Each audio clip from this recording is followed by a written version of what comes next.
Good morning friends. आज जैसा कि हिंदी के विषय में मैं आपको हिंदी में अलंकार पढ़ा रहा हूँ और विगत पिछले कुछ दिनों से आपके पास अलंकार का चैप्टर जा रहा है, पार्ट वाइज 1, 2, 3, 4। उसको आप इत्मीनान से, बाखूबी और ध्यान से पढ़िएगा, अध्ययन कीजिएगा, समझिएगा। कोई दिक्कत होगी तो आप पूछ सकते हैं। अब उसी क्रम में मैं आगे आज आपको जो है अर्थालंकार की जो मैं भेद पढ़ा रहा था उसके अंतर्गत मैं आज आपको भ्रांतिमान अलंकार बताऊंगा। इसके पहले तक मैंने आपको अलंकार के विषय में बताया है। अलंकार के दो भेद बताए हैं, शब्दालंकार, अर्थालंकार। शब्दालंकार में मैंने आपसे चर्चा अभी तक की है, अनुप्रास, यमक और श्लेष। बाकी जो 3 रह गए हैं उसको मैं अगली वीडियो में आपको प्रोवाइड कराऊंगा। दूसरा अर्थालंकार, जहाँ पे अर्थों के द्वारा चमत्कार उत्पन्न होता है। उसके अंतर्गत अभी तक मैंने आप तक उपमा, रूपक, उत्प्रेक्षा अलंकार को वीडियो के माध्यम से पहुंचाया है। उसी श्रृंखला में अगला हमारा है भ्रांतिमान अलंकार। और इस अलंकार पर अगर आप गौर करें, यहाँ पर आप अपना ध्यान दें या इस बिंदु पर फोकस करें तो यहाँ पर लिखा हुआ है भ्रांतिमान अलंकार। और अलंकार तो आप जानते ही हैं, काव्य की शोभा बढ़ाने वाले तत्वों को अलंकार कहते हैं। बार बार मैंने बताया है। अब मैं बात करता हूँ भ्रांतिमान की, और भ्रांतिमान में एक शब्द जुड़ा हुआ है, भ्रम। सबसे पहले आपको ये डाउट क्लियर होना चाहिए कि भ्रम किसे कहते हैं। ठीक है, तो भ्रम का तात्पर्य होता है कि किसी भी वस्तु को देखकर उसमें किसी अन्य वस्तु की प्रतीति होना। आपने जैसे कोई वस्तु देखा और देख करके आपने यह अनुभव किया, यह एहसास किया कि यह वस्तु उस वस्तु के तरह दिखाई दे रही है, ऐसी दिखाई दे रही है। ठीक है, तो उसी को भ्रम कहते हैं। तो उसी से कुछ मिलता जुलता कह सकते, बल्कि काफी हद तक मिलता जुलता आपका जो ये टॉपिक है भ्रांतिमान अलंकार। ठीक है, तो यहाँ पर हमने परिभाषा आपके सम्मुख लिखा है, लिख दिया है।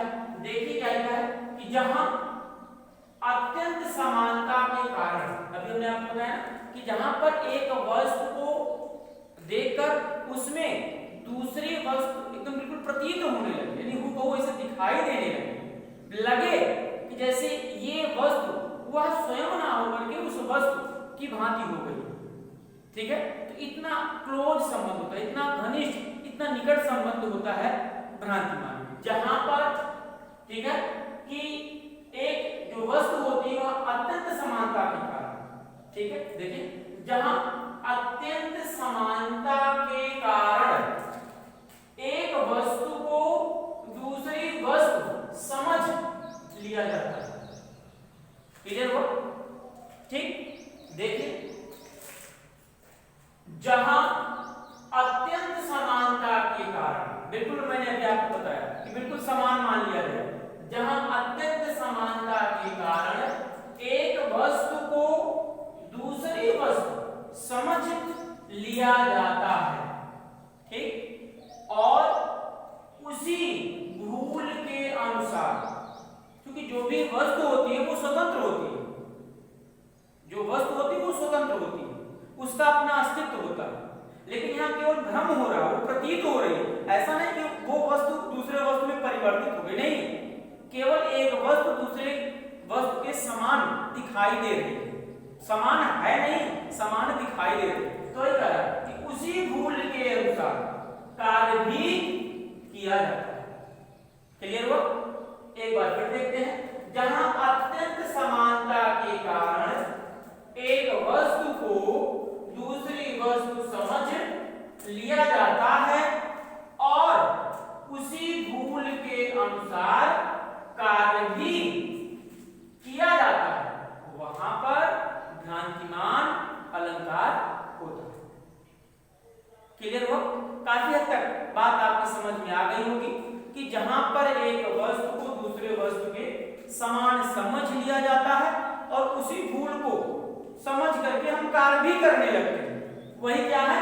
भ्रांतिमान अलंकार। क्लियर? अब आगे देखते हैं एग्जाम्पल। एक एग्जाम्पल से आपको क्लियर हो जाएगा, बिल्कुल स्पष्ट हो जाएगा। यहां देखिए, नाक का मोती अधर की कांति से, नाक का मोती अधर की कांति से, बीज दाढ़ी पर समझकर भ्रांति से, देखकर उसको हुआ सुख मौन है, सोचता है अन्य सुख यह कौन है। ठीक है, इस पंक्ति पर गौर करें। देखिए, नाक का मोती, अधर, अधर ओष्ठ की कांति, कांति मतलब प्रकाश, आभा, कांति से, बीज दाढ़ी, दाढ़ी का मतलब अनार हुआ, यानी अनार का बीज, बीज दाढ़ी का समझकर भ्रांति से, यानी भ्रम में पड़ गए। कौन? सुख, सुख मतलब, ठीक है, सुख मतलब कौन? तोता। देखकर उसको हुआ सुख मौन, यानी सुख मतलब तोता जो है उसको देखकर क्या? मौन है, सोचता है अन्य सुख यह कौन है। तो इसका अर्थ हो कि ऐसा मैथिली बुद्ध जी ने कहा कि एक बार उर्मिला जी जो लक्ष्मण जी की पत्नी है, ठीक है, अपने महल की अट्टालिका पर वो खड़ी थी और उनके नाक में जो वो आभूषण पहनी थी, उस नाक के आभूषण में एक मोती लगी हुई थी, ठीक है, और उस मोती पर उनके होठों की जो कांति थी, उनके होठों का जो प्रकाश था, आभा थी, वो उनके नाक के आभूषण में लगी हुई उस मोती पर पड़ रहा था। तो वह मोती जो है वो लालसा दिखाई दे रहा था। अब कोई जो तोता है, वो शुभ मतलब तोता, वो काफी दूर बैठकर देख रहा था, ठीक है, तो वो ये देख रहा था कि ये जो अनार का दाना है, ठीक है, उसको लिया जाए, उसको खाया जाए। वही कह रहे हैं कि नाक का मोती अधर की कांति से, यानी नाक में पहने हुए आभूषण में जो मोती था उस पर ओठ की आभा, यानी ओठ का जो छवि थी वो पड़ रही थी। बीज दाढ़ी का समझकर भ्रांति, तो उसको जो वो तोता है वो भ्रमवश क्या समझ लेता है कि वह अनार का दाना है। वो तोता उस उनके नाक के उस मोती को वो अनार का दाना समझ लेता है। किस कारण से? भ्रांति, यानी भ्रम के कारण, ठीक है, और उसी को देखकर वो सरकारी करेगा, ठीक है, देखकर उसको हुआ सुख मौन, यानी उस देखकर उसको हुआ सुख मौन है, सोचता है अन्य सुख यह मौन। और क्योंकि वो आभूषण को नाक में पहनी थी, तो कवियों ने नाक की सुंदरता के विषय में वर्णन किया कि नाक वो या किसी भी नायिका की नाक वो अच्छी होती है जो तोते के चोंच के समान होती है, यानी नीचे की तरफ थोड़ा सा झुकी हुई, उसको सुंदर माना है। तो नाक में चूंकि वो आभूषण पहने हुए थी और उनकी जो शारीरिक सुंदरता थी वो अद्वितीय थी, तो उनकी जो नाक थी उसको देखकर वो भ्रम में पड़ जाता है और उस नाक को वह एक अन्य तोता समझ लेता है कि अरे उस अनार के दाने को पहले से ही खाने के लिए यह दूसरा तोता कौन है। क्लियर? देखिए, नाक का मोती अधर की कांति से, बीज दाढ़ी का समझकर भ्रांति से, देखकर उसको हुआ सुख मौन है, सोचता है अन्य मतलब दूसरा, उनकी नाक को अन्य सुख समझ, दूसरा तोता समझ लेता है, अन्य सुख यह कौन है। ठीक है, तो ये क्लियर हो गया होगा कि एक तोता कहीं से दूर उर्मिला जी की सुंदर छवि को देख रहा और वो अपने नाक में जो आभूषण पहनी है उसमें मोती लगी हुई है और उस पर उनके होठों की कांति पड़ रही है और कांति पड़ने से जो मोती का रंग है वो लाल सा दिखाई दे रहा है और वह उसको देखकर भ्रमवश हुआ तोता उसे जो है अनार का बीज समझ लेता। ठीक है, और लेकिन तुरंत ही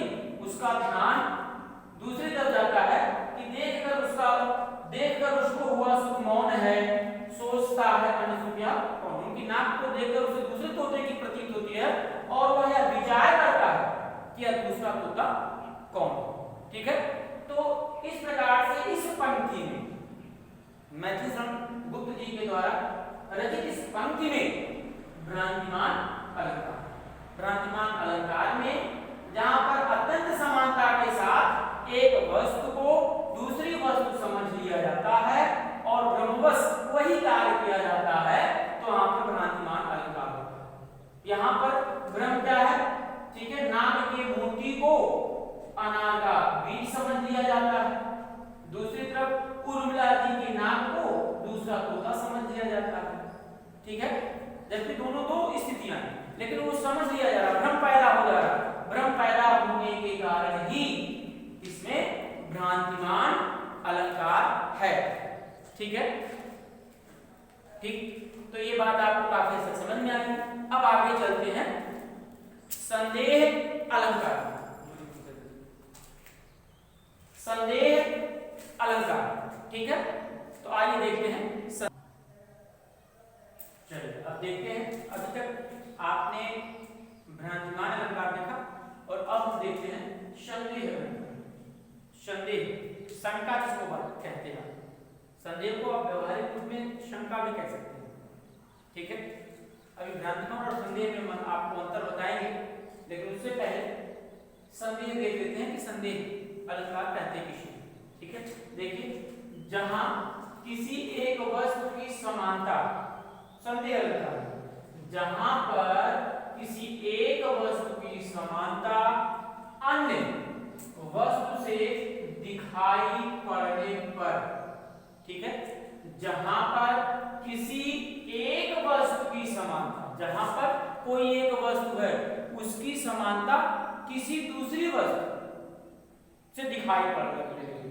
ठीक है, देखिए, जहां किसी वस्तु की समानता अन्य वस्तु से दिखाई पड़ने पर यह निश्चित ना हो सके, यह कन्फर्म ना हो पाए, ठीक है, यह निश्चित ना हो पाए, यह निश्चित ना हो सके कि यह वस्तु वही है या कोई अन्य, तो वहां पर संदेह अलंकार।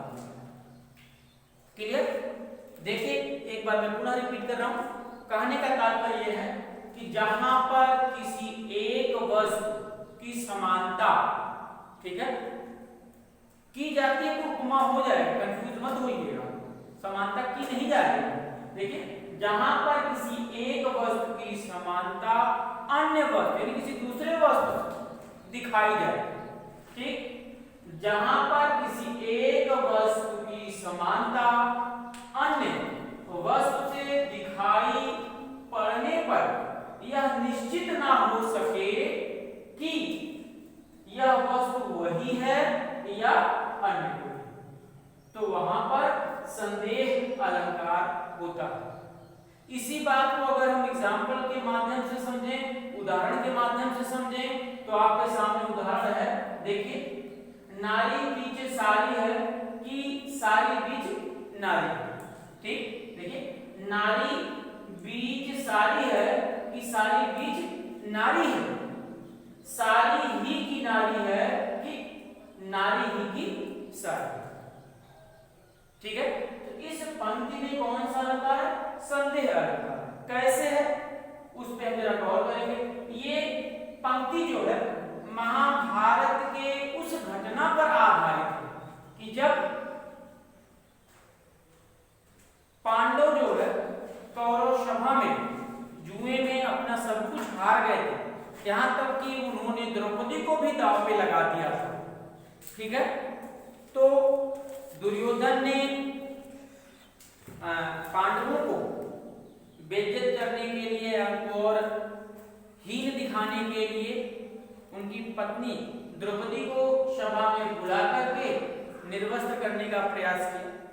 ठीक है, और दुशासन द्रौपदी की साड़ी खींचने लगता है, तो द्रौपदी भगवान कृष्ण जो उनको अपना भाई मानती थी और उन्होंने वचन दिया था कि कोई भी संकट पड़ेगा तो मैं तुम्हारी रक्षा करूंगा, उन्होंने अपने आराध्य देव भगवान श्री कृष्ण की आराधना की और आराधना करने के पश्चात भगवान श्री कृष्ण ने उनके साड़ी को बढ़ाना प्रारंभ किया, ठीक है, और साड़ी खींचते खींचते दुशासन दुर्योधन बिल्कुल थक गए, ठीक है।